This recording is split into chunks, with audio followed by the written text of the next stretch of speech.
Good morning. The agenda for today is swarm intelligence. So, what is swarm intelligence? And I'm sure you must have seen, must have looked at ant hills, right? The way ants behave collectively. So, the foraging ants, the ants that go around, typically go around in search of food.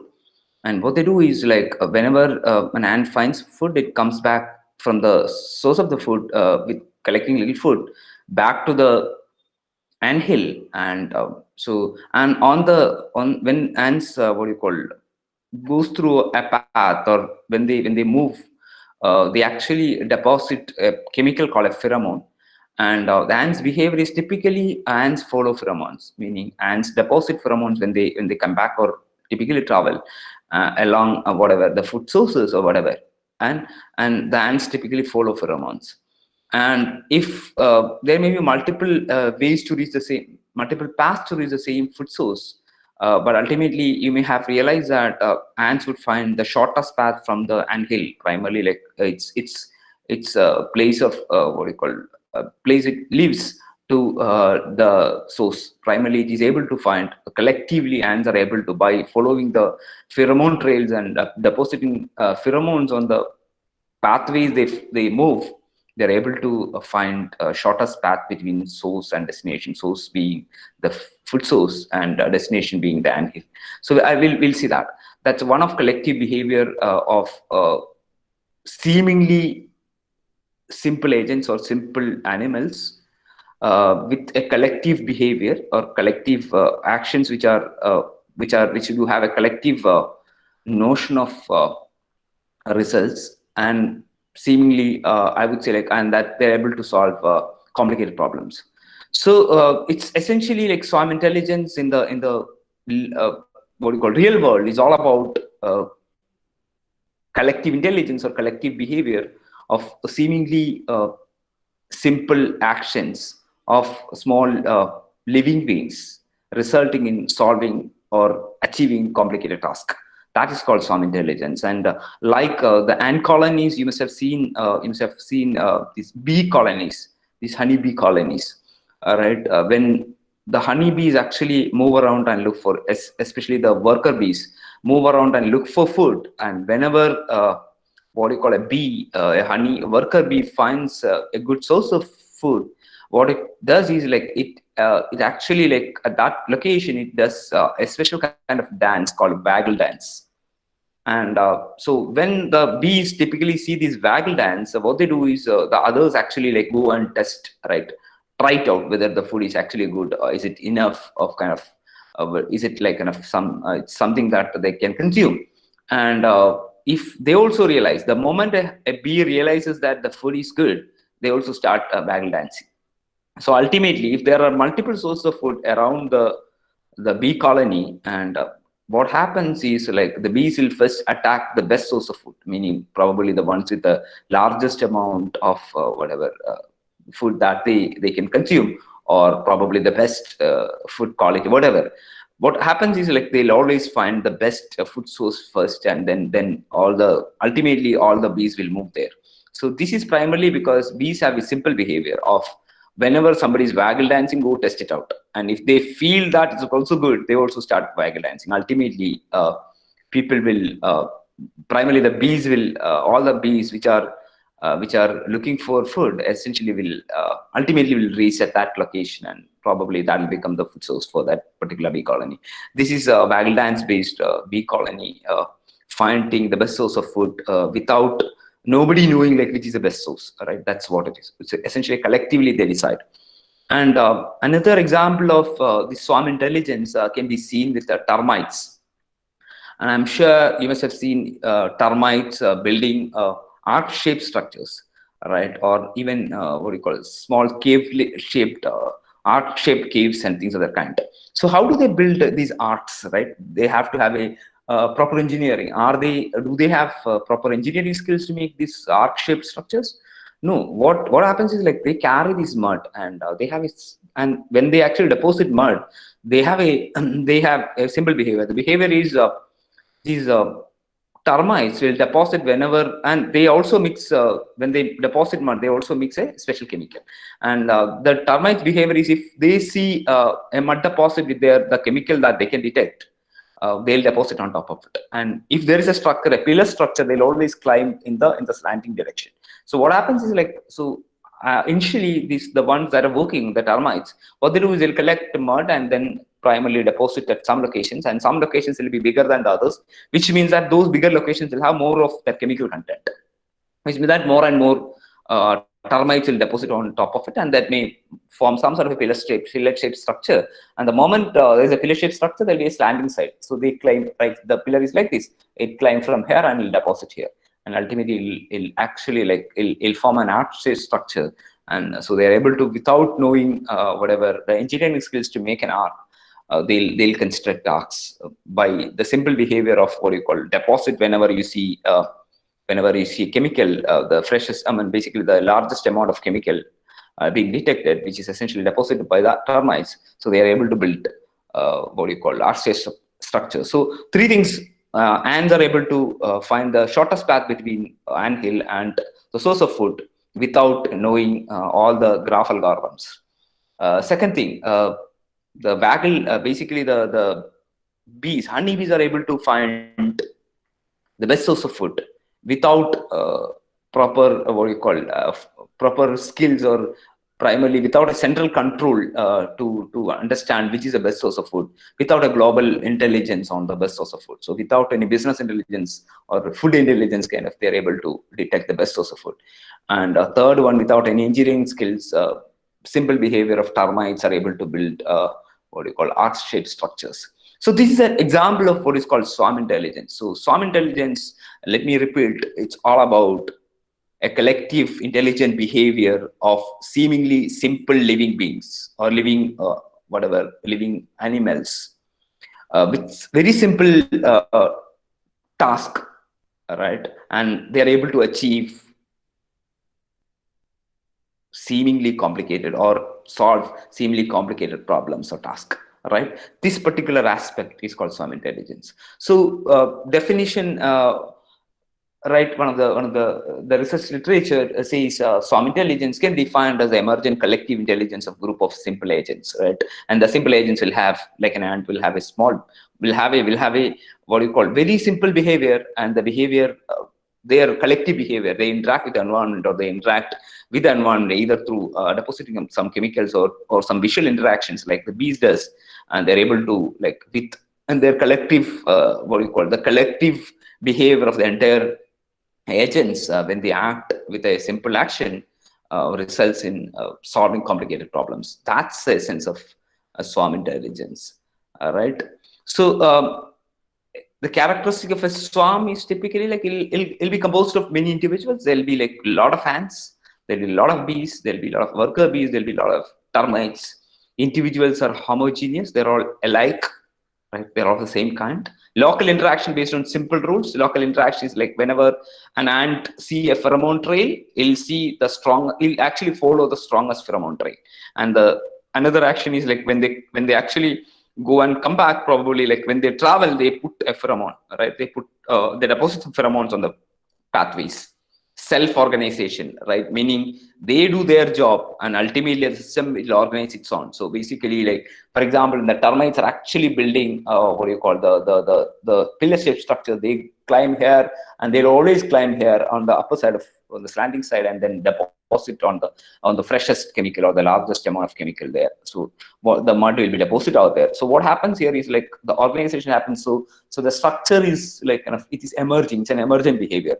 Likewise, the what do you call, when more and more ants follow the path with the strongest pheromone trail, what happens is, like, the shortest path will get strengthened, right? So there's a self-organization or an emergent behavior of the system, and nobody controls it centrally. That's another characteristic of swarm. So there are many algorithms, and colony optimization being one which we are going to see, and there is particle swarm optimization, which is another class of algorithms, which say birds, flocks of birds is an example for a swarm. And they actually, like, they if you have seen it, they have a V-shaped structure when they fly. right? That flocks of bird. So that's one, and you must have seen what do you call school of fish, and yeah, there are many such examples, and even there are basically like the behaviors that I've said are termites and things of that kind. And artificial bee colony algorithm is another example. Artificial immune system algorithms, primarily like how our immune system fights against the pathogens that get in, right? That's another example for a swarm intelligence. So it's not like a simple single agents, basically a collective behavior of multiple types of cells achieve this task. So that's another example for what is called swarm intelligence. So these are some of the swarm intelligence algorithms in place. So what they do is essentially these are algorithms which are motivated, right? The way you have looked at evolution and you got motivated for an algorithm called genetic algorithms. Swarm intelligence algorithms are motivated by the behavior of swarms, primarily the intelligent behavior of swarms. And so these are computational models mimicking the swarm intelligence. So, and we'll be looking at ant colony optimization, particle swarm optimization. Artificial bee colony optimization algorithm is also an interesting aspect. Maybe like a few years back, one of my master students and myself published a paper in PLOS One on artificial bee colony algorithm. So, and even PSO, we have done some research work and published. So these are the two algorithms that is there in your outline, and we'll be covering these two, right? So let's look at the larger umbrella of search techniques. So essentially, like you have an optimization problem or a search problem in place, and you want to sort of what you call, look for a solution, right? You want to optimize, you want to find the solution to a problem. So there are different types, primarily like two different types of search techniques. One is deterministic meaning you can actually repeat and the same thing will happen again and again. So that's called deterministic algorithm. Branch and bound algorithms are examples. So for example, you can have a deep what do you call search, primarily something like a depth first search algorithm with a branch and bound. It's an example for a branch and bound. You can actually say like if the depth if the cost of a depth exploration goes above the best found so far, I don't want to explore it further. You must be seeing such algorithms in your algorithms course or data structures and algorithms course, branch and algorithms, right? Steepest descent example, maybe like a steepest gradient descent would be an example for it. Simplex based, basically an optimizer, right? The very what do you call, very common, common optimizer used in many optimization problems. So simplex, these are all examples for deterministic search algorithms. You know, like say if you follow these steps and you get to those results, right? And it's repeatable in nature. And there is random or stochastic in nature, which is like repeatability aspect is, so repeatability aspect is very limited. So which means that you explore and after some time you get to some state, and repeatability of the same search is very difficult. So that's called stochastic. Essentially, like there is stochasm or randomness around the search progress. That's called, and swarm intelligence being one of those examples. And genetic algorithms, say for example, if you actually like what do you call it? Say for example, if you are choosing a tournament algorithm or whatever, that random what do you call it? The selection algorithm is based on the roulette wheel. What happens here is like there is a stochastic nature to the algorithm. So the way the progression happens would be more of what do you call random and primarily like won't be predictable. That's what it is. So swarm intelligence is one such example. Genetic algorithm is another example. Another one of the class of algorithms is called simulated annealing, which actually like works on, see, it has connect to material science, primarily like the way you do annealing process in the physical world. So people from physics would know it better, and that's one of, so we don't have that as a part of course. Right. So components of a search technique, components, the search typically starts with an initial solution. You have a search space to be explored. You have an initial solution where you start, right? Then you'll decide a search direction where to move, right? If in the case of a depth first search, what you do is you, from the current position, you keep exploring the depth. Breadth first search, you know, like you will cover, like in order, you will cover the every level, right? So likewise, you and gradient, steepest gradient. So what you do is you find the steepest gradient and you look for the direction and then move there, right? And then there is an update criteria. Once you move there, you have, your state has updated, your solution basically like you have moved from the initial solution to a new solution, then you need to update the parameters, right? You must have seen that in the search space for, say for example, if you're in your training in neural network, you are essentially searching for the best W, right? So you update your weights. Essentially, that's an example for an update criteria. And then stopping criteria, like you go through this process again and again. Ultimately, like after certain iterations, after certain error criteria are met, you stop your what you call search. or you have found your solution. Right. So all the elements, all the above elements can be like, I mean, you have an initial solution that can be randomly chosen. The search direction can be randomly, primarily like there can be randomness in the search direction. Update can be cannot doesn't have to be a deterministic update. You can even have a stochastic update, meaning like you add a randomness to it, and stopping criteria is typically fixed, right? You can also have a randomness there. You say like whenever I move within this limit, when my error rates are within this limit, I stop, which means that I can stop at any point which is between a what do you call a given window, right? That's so you can, so all the above elements can be either deterministic or stochastic. And another aspect to the search process. So for example, when you are actually the typical the conventional search strategy. So for example, you are updating a weight for a particular neural network, right? You start with one weight, you keep updating the weight, but look for an algorithm like genetic algorithm. So in a genetic algorithm, you have a population of solutions. You have a collection of solutions, and this collection actually moves. It's not just one solution. So at any moment, you have a collection of solutions, and you may be able to find the best solution in that collection. But you have instead of a single point search, you have a multi-point search. Essentially, what you do is you have multiple what you call solutions for consideration at the same time. And this population is a population-based method, because this particular set of solutions move to a new place, and then you essentially, like, instead of going going with a single point, right, instead of your search proceeding with a single point, you're actually proceeding your search with a set of points, right? So you can have a multi-point search mechanism. So that's another aspect of this search technique. So the search techniques, typically when you get to like search technique, searching for a solution in the set of all solutions that you have, or the space of solutions that you have, you start with an initial solution, you'll have a search direction, you will update your criteria, and then you have a stopping criteria. And all these can be stochastic or deterministic in nature, or it can have a randomness, or it can be deterministic, meaning there is repeatability, right? The other aspect to it is like you can proceed with a single solution, or you can actually have multiple points in the search space, and you update your search primarily based on your search criteria. You update all the solutions and move on. And you must have seen both these single point based method. You have seen that in the case of a simple vector modification in a neural network. That's a single point. You can view that as a single point search. And a GA based approach, genetic algorithm, is essentially you always have a set of solutions and you progress accordingly, and that's a population research. So all right.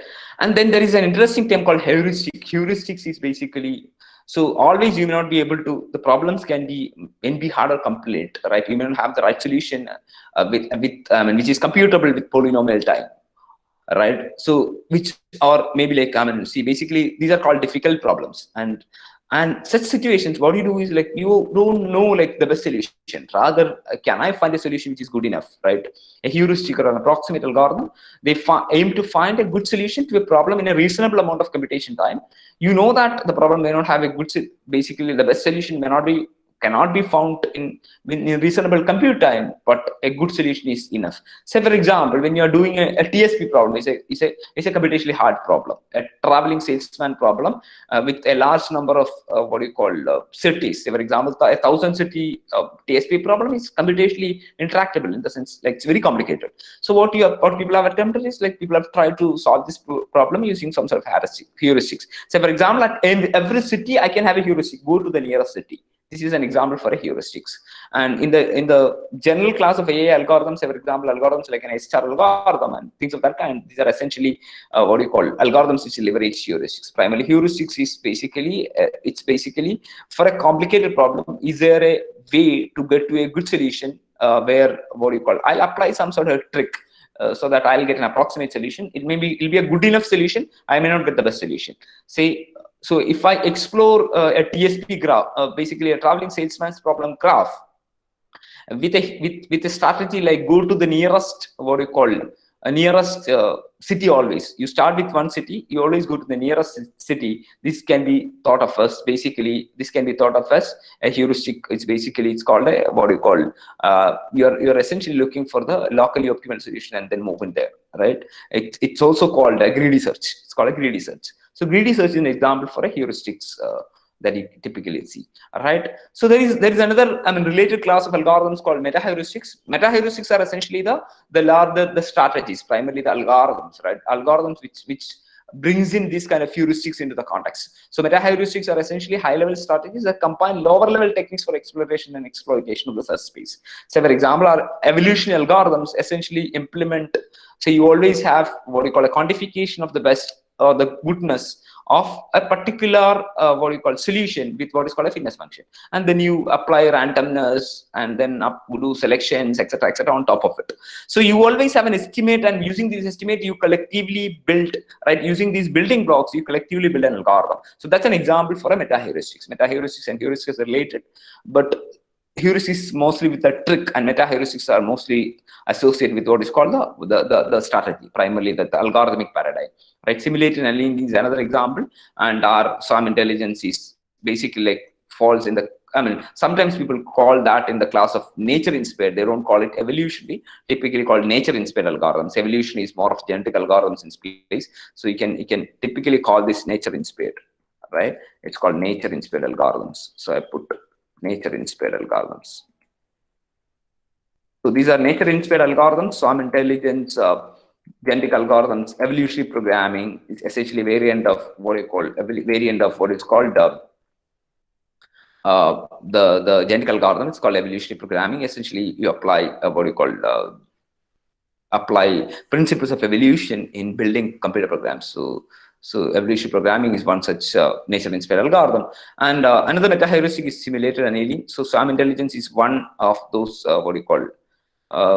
one of those algorithms which falls in the larger category of meta-heuristics. Right, fundamental properties of a meta-heuristics is a strategy. It's basically an algorithmic strategy that guides the search process.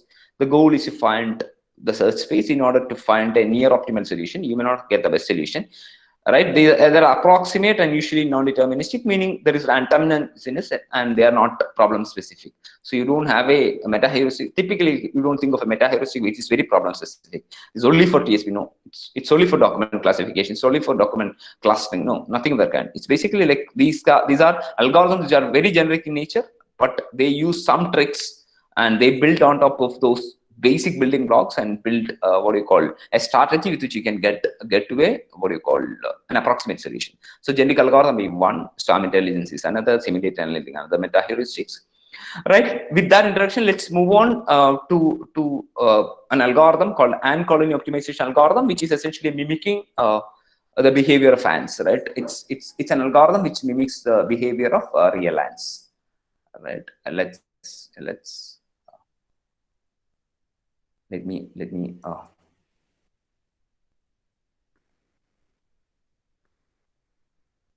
right, I just want to make sure that you have access to my, okay, that's good. So ant colony optimization is an algorithm which is introduced in 1992 by Dorigo.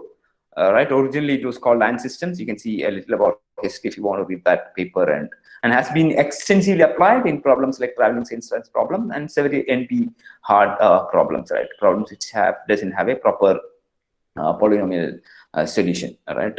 Computable solution. So ant colony optimization studies artificial systems that take inspiration from the behavior of real ant colonies and which are used to solve discrete optimization problems, right? There are certain characteristics of this problem, and we'll see that in detail. The way ants find their food in shortest path is interesting. So I've already told you a while ago that ants can find shortest path without learning all those graph algorithms there. They can secrete pheromones to remember their path. Whenever ants moves, in their path they put pheromones. These pheromones evaporate with time. They actually evaporate with time. So after a while, the pheromone may not be there. Whenever an ant finds food, it marks its journey with pheromones. That's what it is, right? When it comes back to its anthill, it actually like path will be deposited with pheromones. Pheromones evaporate faster on longer paths because basically we have like, I mean, see, in longer path, what happens is like the ant must travel a long time for a long time so that it reaches before it reaches the anthill. So which means that the early one may get what you call evaporated. Shorter path serves the way to food for most of the other ants. The shorter path will reinforce by the pheromones further. That's what's happening. Finally, the ants arrive at the shortest path. Let's see how it happens. and foraging, right? These are essentially the foraging ants which go and look around for food. So there is a nest and there is a food, and two ants. I'm showing two ants are following two paths, right?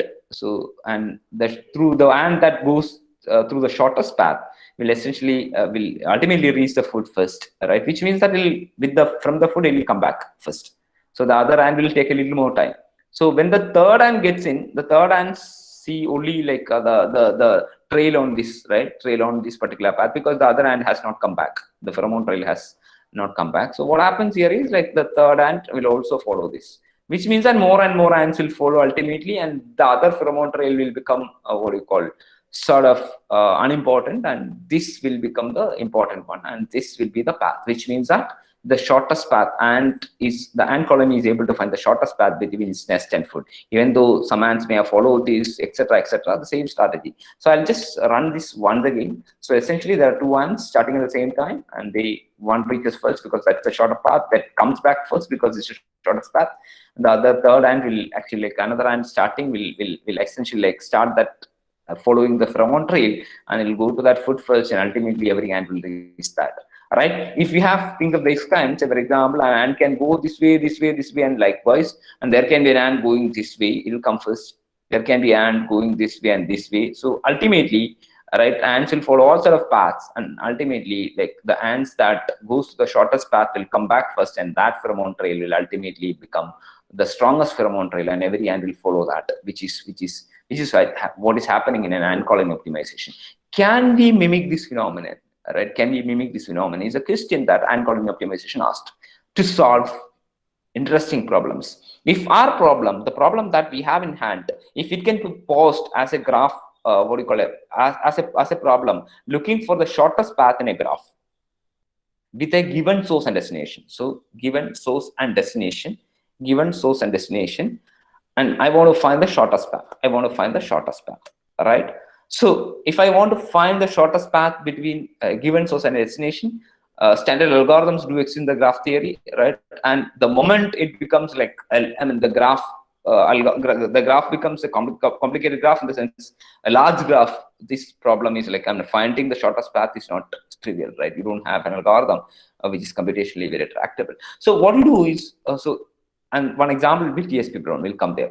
So if your problem can be posed as a graph, as a problem, looking for the shortest path in a graph, right? Any problem, let it be any problem, let it be a TSP problem, let it be a logistics problem, let it be let it be a problem of delivering some material or whatever, some goods, or an e-commerce channel through the shortest path, that will be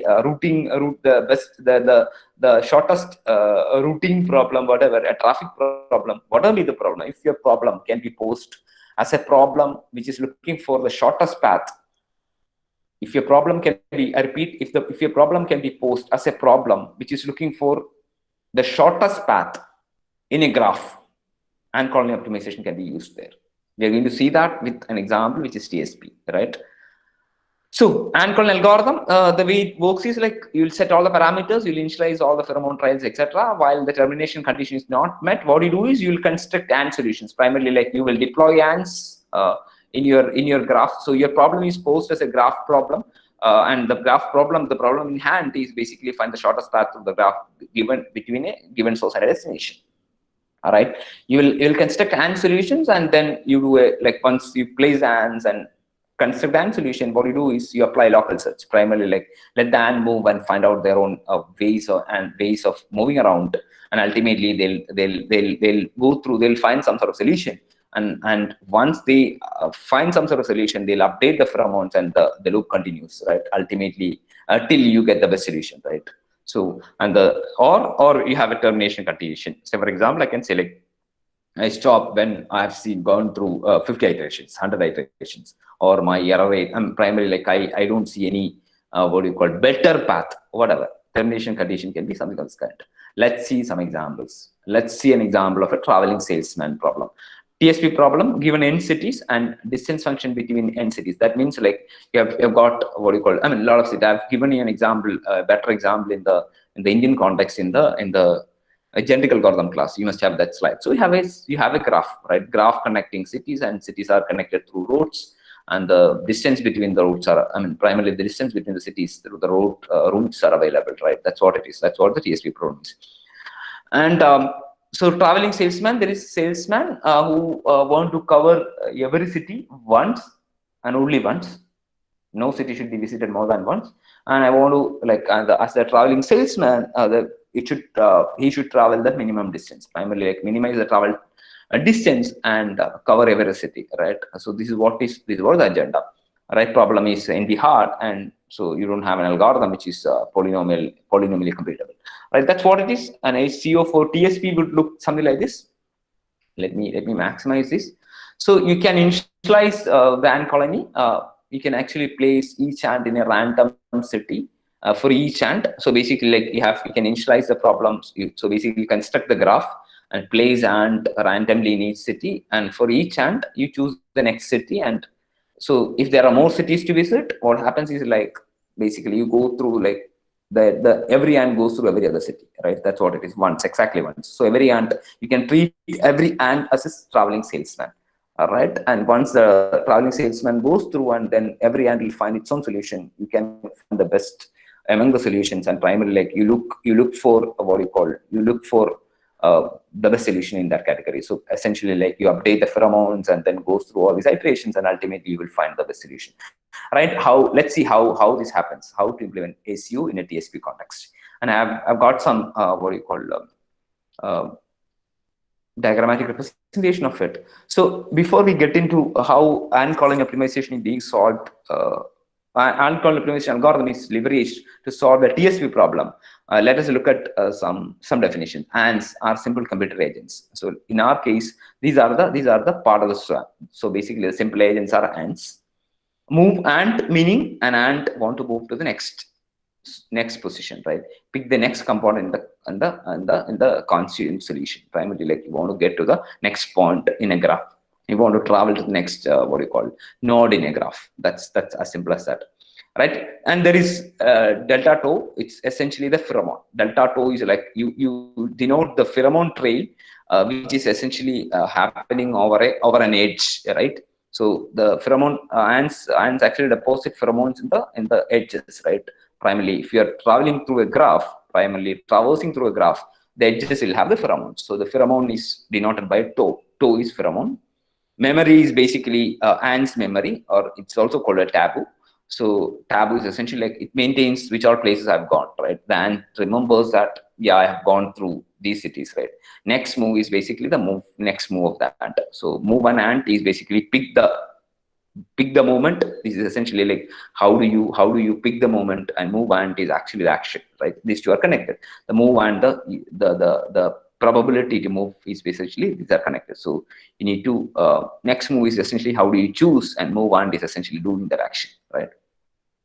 So that's our context. You have all the distances. Say, for example, A to B, B to C, D to E, etc. The distance. These are all cities. You have got. Let's look at this problem carefully. And once you understand this problem, this particular context, how ACO solves TSP, it's a very straightforward extension for any other problem which can be posed as a graph problem. And you've got how many cities here? I've got 5 cities here, and I've got, so which means that I'm also employing 5 ants. Doesn't mean that you have to always have 5 ants. You can get away with 3 ants, or typically you don't employ more than the number of cities. If you want to do that, if you have 15 ants, that's also fine. All right, let's have 5 cities and 5 ants. We can have 3 ants. You could have done it with 3 ants, and you know the distance between the cities, right? So what next? Let's place ants in each of the cities. So every city do have an ant, right? So these are ants. Ants, you can treat them as a traveling salesman, right? So you have got 5 agents, right? And these 5 agents are looking for a solution, right? What do you do now, right? So every ant is placed in one of the nodes, right? An ant, what do you call, is placed here in A, another ant in C, another in B, another in D, and another in E. So what do you do now? What you can do is, you can actually, how do you build the next sub-solution? What do you move, right? This ant at A need to decide where to move, right? How do you, the simplest mechanism can be greedy search. I can say, like, I can go to the nearest city, right? That's what the ant at A can do, right? So I can go here, I can go here, or I can go here. How do you decide? right? I can also go to E. How do you decide? It computes a probability, right? It computes a probability. Let's understand this equation carefully. It computes the probability from moving from I to J. The probability is basically, you see that P, I, J, K, right? Ij subscript, meaning the probability of moving from I to J for the and K at time t, right? Let me repeat. It's essentially computing the probability of moving from I to J for the and K at I, the and K at I is computing the probability of moving to from I to J, right, at time interval, at the times, at the time, what do you call, at the time spot t, basically, like at time t, it's essentially like deciding, right? At the instance, time instance t, it is time to decide. It's time to compute the probability. So, for example, I can actually, the and at A can compute and at A. Let's call that and as and one. So P A B one, P A C one, P A D one, and P A E one at time one. So P AB, right? One for that time, the first interval, time first in the first time instance, right? T1. So I can compute P1 AB 1. So how do you compute? It's essentially, that's this is the most beautiful part of the algorithm. So what the what it does is, like, do you see a tau there? Tau is essentially, the tau is nothing but the pheromone, right? And alpha and beta are essentially constant values, typically more than one, right? More than zero is typically, and people generally take it more than one. So what happens here is, so you look at the numerator. Numerator is tau ij, right? Pij. While computing Pij, I use tau ij. Tau ij is essentially is nothing but at time instance t, tau ijt represents the pheromone available in ij at t. Tau ijt represents the pheromone trail, or the pheromone, the already deposited pheromone at ij at time instance t. At time instance t, ij path has tau ijt pheromone, right? And eta is essentially another parameter. What eta ij is essentially a value which is respecting probably what you call the cost over that particular path. Tau ij can be as simple as, say for example, tau ij can be as simple as 1 by dij. So not tau ij, eta ij can be as simple as 1 by dij. What is eta ij? Eta ij is basically what is dij? Dij is distance between I and j. Then what is eta ij? Eta ij will be an indication of the, basically, like 1 by, it's inversely proportional to, it's basically 1 by dij. So it's inversely proportional to the distance, which means that it will respect eta ij will be more for the near cities compared to cities which are far apart, right? Let's go look at it. Answer, please. The first hand, it can compute, it want to find out where it goes next. So it can actually use this equation. So the equation has what you call primarily two elements which are interesting. The first one is the pheromone trail over the probability. While computing the probability, it can look at the pheromone trail over ij, which is tau ij, and a notion of similarity. Primarily, like, I mean, how what do you call? I mean, it's a notion of nearness. Primarily, eta ij is a notion of nearness, right? 1 by eta ij is 1 by d, which means that it's a notion of nearness. So if there are strong, what do you call, and these are actually like kind of, I mean, see, basically these are used two constants called alpha and beta.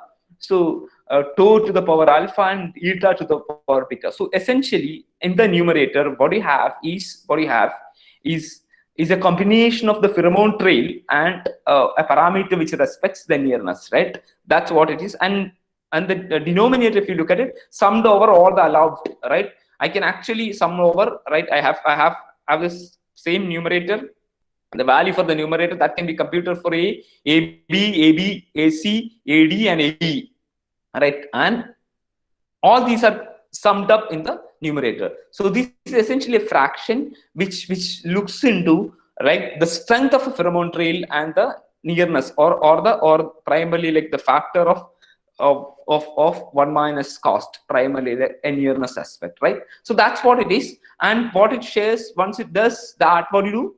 So, right, what's the next step? Right, the ant will come, right, and will move, right? It decided A is D, right? And then there is, once you have, so how do you move? Based on the probability. So for this ant, so what happens is I have these options, I repeat, at A, the ant at A can have all these options and it'll compute all the probability and it'll move to the what do you call, to the edge with the maximal value for this probability, right? You can compute it for all the options. You can compute it for AB, AC, AD, and AE, and then it'll move to, like, it decided, yes, yeah, it moves to D, right? So, right, that's what the transition probability is. We have already seen that, right? What's the next thing? Every other ant will move, right? The ant at this will move. So at any step, every ant moves like this, right? So now we have a scenario where everybody has moved through all the. So basically, ant at A has actually gone to whatever, right? And at A has gone to, which was the ant. So ant at O at A, the ant we started at A has, see, you can see that at the top right corner, ADCEB, right? It has traveled and it has traveled all the cities. That's what it is. So every ant must have completed a tour. So what do you do now? Which means that, so let me repeat this process. You place ants. The first step is you place ants. Ants decide based on the probability where to move. Probability is computed respecting the probability. Let me repeat. Ants are placed. Ants to move. Every ant wants to move. They'll compute the probability based on respecting the pheromone and the nearness factor. All right. Once they decided, they move. Likewise, every ant moves. So every ant ultimately will cover all the what do you call it, graph, primarily, like it'll move to, so they'll cover all the nodes in the graph and they are freezed, right? Everybody has completed their tour. We can say, like, after some iterations, 5 iterations, every ant has completed a tour. So what next? After the completion of a tour, each ant can have to deposit, right? So every ant has completed a tour. Now everybody, like, see, the ant which is currently located at A has ultimately reached at A. They've come through CB, BE, ED, and DA. Right? The ant which started at A, which is seen at the top right corner, has gone through AD, DC, CE, and EP. Ultimately, it has reached D. Right? That's what's happening here. So once the entire tour is completed, what they do is essentially, like, see, the ant which started at A, which is ADCEB, ant can deposit some pheromone at AD, can deposit that same amount of pheromone at DC, CE, and EB. So each of these ant, in all the paths they have traveled, they can deposit a pheromone, right? So that the path will get what you call reinforced. How do you do? After the completion of a tour, each ant lays some pheromone on the path. Basically, they can actually compute how much of a pheromone I will put as an ant, right? Any ant at any moment. Once they've completed a tour, every ant is now completed a tour. And once they have completed the tour, every ant can put some pheromone in all the edges through which the ant has traversed. Meaning, every ant after completing, say for example, every ant after completing, they do have a tour, and tour is composed of edges, right? In all those edges, that ant, an ant which has traversed through an edge, as a part of his tour, will deposit a pheromone. How do you do it, right? This is what these equations are. After the completion of a tour, each ant lays some pheromone. Delta tau ik for each edge is computed. So the delta tau ik. So you can see the first equation. Let me minimize it and show some marker over here. You see this equation. This is essentially what it says is this is essentially delta tau ik is nothing but the contribution of the ant k after the completion of the tour, the contribution of the ant k in ij, right? Delta tau ik is a pheromone contribution, of ant k. Delta tau ik is a pheromone contribution of ant k in the edge ik. Delta tau ik is a pheromone contribution of ant k in the edge ij, right? In the edge ij. If ij was not a part of its tour, if this particular ant, if a particular ant has note. Say for example, if this particular ant, after moving all these done things, if a particular ant, say for example, after the completion of the tour,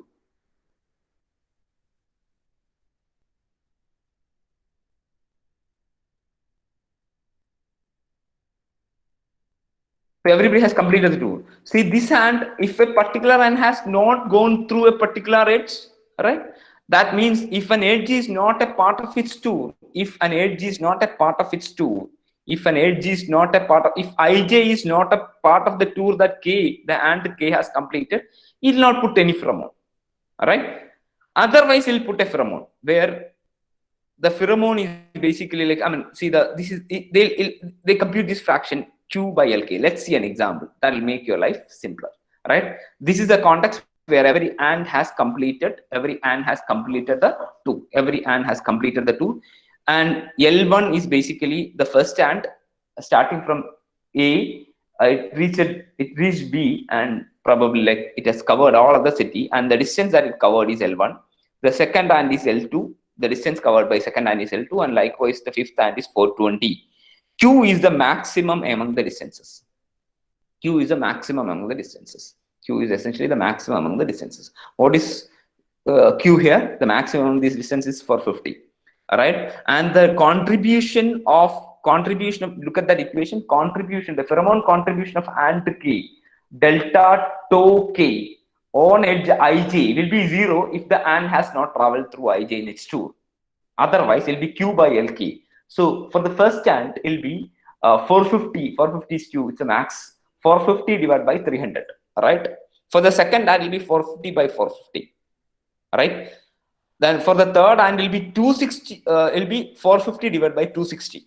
And the fourth ant will be 450 divided by 280. And the fifth ant will be 450 divided by 420. Right? Which ant will put the maximum pheromone?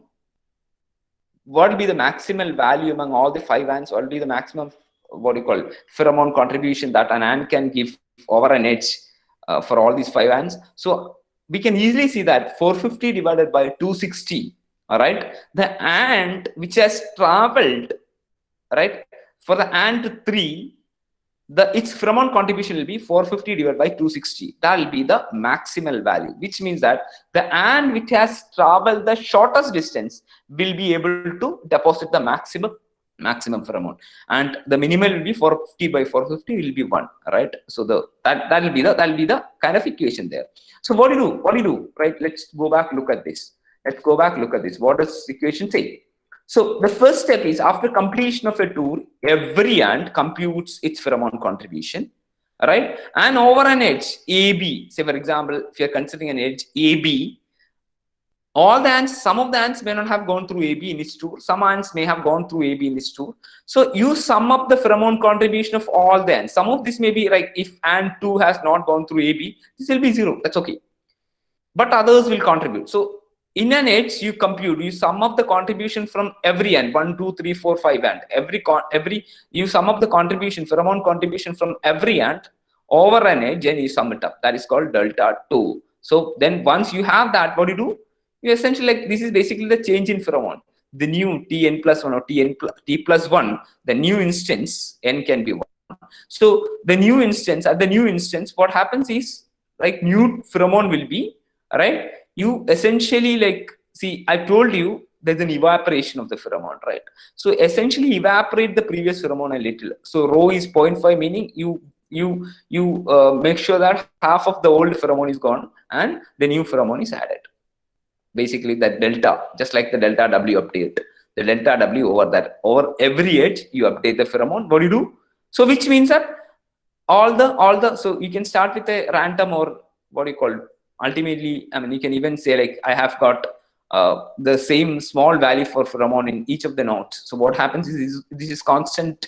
This is a constant for every, at the initial state. This is a constant for every thing, every edge, and this is basically based on distance. You can compute for every edge, and you compute this probability. After an iteration, this will get modified. That tau will get modified, which means that just like what you call ants deposit pheromones after after reaching whatever the solution, primarily like after reaching the anthill with some food, right, while reaching and with some food, after like just like every ant deposit pheromones, so you deposit pheromones, right? That's what it is. You update the pheromone trail in each edge, so you'll get some values for each of the store IG after one iteration. So what do you do now?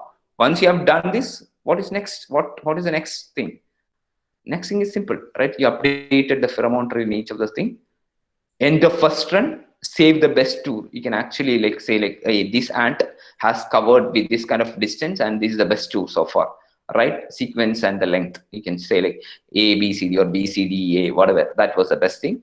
And all ants are dying. New ants are born, and new ants, 5 ants are born. Ants are placed back at the cities. You repeat the process as many times you want, or till you reach a solution which is acceptable solution, right? So this can be captured like this. So you start with maybe like at 0, your number of iterations, primarily like you can put it as what you call the maximum number of iterations, and then you start with all the initialization of parameters. Then what you do is you start the process, right? You initialize, place the ants, and then you compute probability, ants move, ants complete the entire. So basically you can say like probability ants move, right? Ants complete, right?